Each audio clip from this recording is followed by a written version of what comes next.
Salam, selamat pagi Bapak Ibu Saudara terkasih di dalam Tuhan Yesus Kristus. Pagi hari ini kita kembali merenungkan kebenaran firman Tuhan yang sungguh luar biasa. Firman Tuhan yang mengenyangkan jiwa kita, menguatkan iman kita untuk setia percaya kepada Tuhan Yesus. Tema renungan pagi hari ini di masa Prapaskah masuk kepada hari yang ke-18, yaitu untuk menyembuhkan kita dari penyakit moral dan fisik.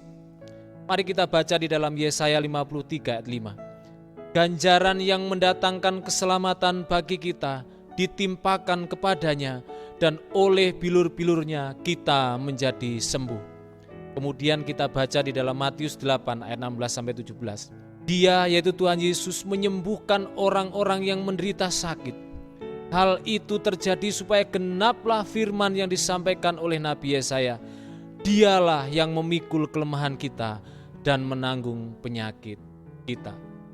Bapak Ibu Saudara terkasih dalam Tuhan, Tuhan Yesus Kristus menderita dan mati agar suatu saat nanti penyakit yang dimaksud, penyakit tersebut sepenuhnya dihilangkan.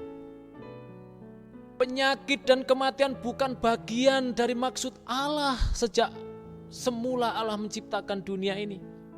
Keduanya masuk bersama dengan dosa.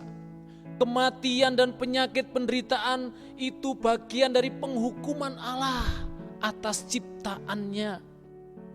Alkitab berkata, karena seluruh makhluk telah ditaklukkan kepada kesia-siaan, bukan oleh kehendaknya sendiri, tetapi oleh kehendak Dia yang telah menaklukkannya, tetapi dalam pengharapan.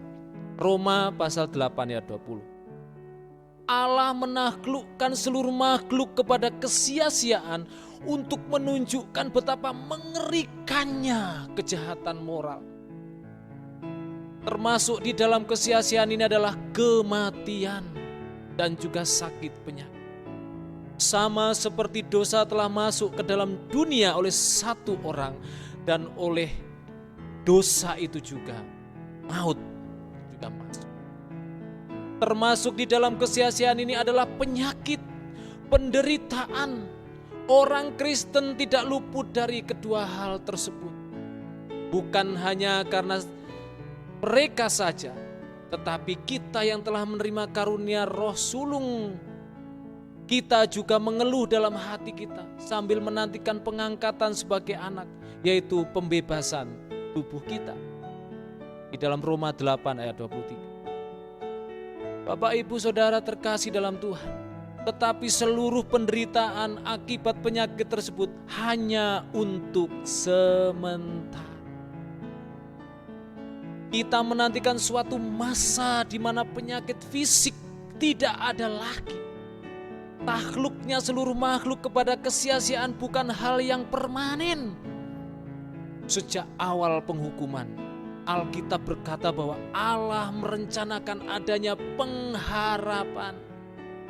Allah sudah merencanakan penyelamatan.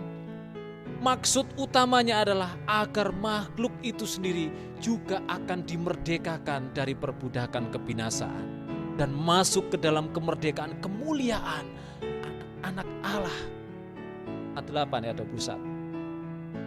Bapak Ibu, saat Kristus datang ke dalam dunia, Dia memiliki misi untuk menggenapi penebusan yang utuh. Dia menunjukkan maksudnya ini dengan menyembuhkan banyak orang semasa hidupnya.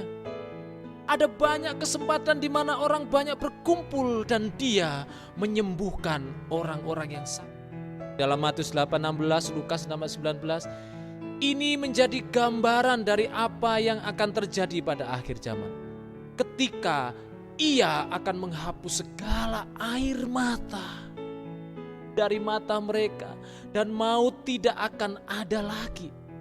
Tidak akan ada lagi perkabungan atau ratap tangis atau duka cita, sebab segala sesuatu yang lama itu telah berlalu. Di dalam Wahyu 21 ayat 4. Bapak Ibu, cara Tuhan Yesus Kristus mengalahkan kematian dan penyakit adalah dengan menanggungnya sendiri dan memikulnya sampai pada kematian. sampai dikubur. Penghukuman Allah atas dosa yang mengizinkan adanya penyakit ditanggung oleh Yesus ketika dia menderita, disesah, dan mati tergantung di atas kayu salib. Nabi Yesaya menjelaskan kematian Kristus dengan perkataan, tetapi dia tertikam oleh karena pemberontakan kita. Dia diremukkan oleh karena kejahatan kita. Ganjaran yang mendatangkan keselamatan bagi kita ditimpakan kepadanya. Dan oleh bilur-bilurnya kita menjadi sembuh. Yesaya 53 ayat 5. Sesah mengerikan yang diterima Tuhan Yesus menghasilkan dunia tanpa penyakit. Seharusnya tempat itu adalah untuk kita. Seharusnya tempat penderitaan dan siksaan itu adalah untuk kita. Tetapi Tuhan Yesus mau menanggungnya. Itu semua karena kasih Allah yang besar. Kasih Allah yang penuh dengan dahsyatnya. Kasih Allah yang begitu mulia agung ditunjukkan, dibuktikan dengan kematiannya di atas. Bapak Ibu, dengan kematiannya di atas kayu salib, suatu hari semua penyakit akan dilenyapkan dari ciptaan Allah yang telah ditebus.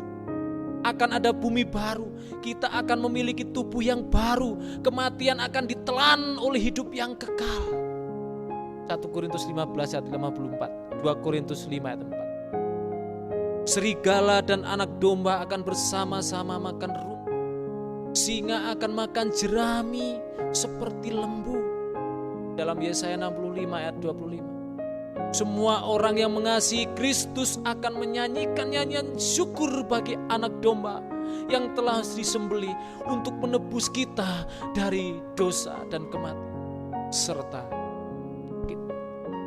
Hal inilah yang kita patut renungkan masa Prapaskah ini.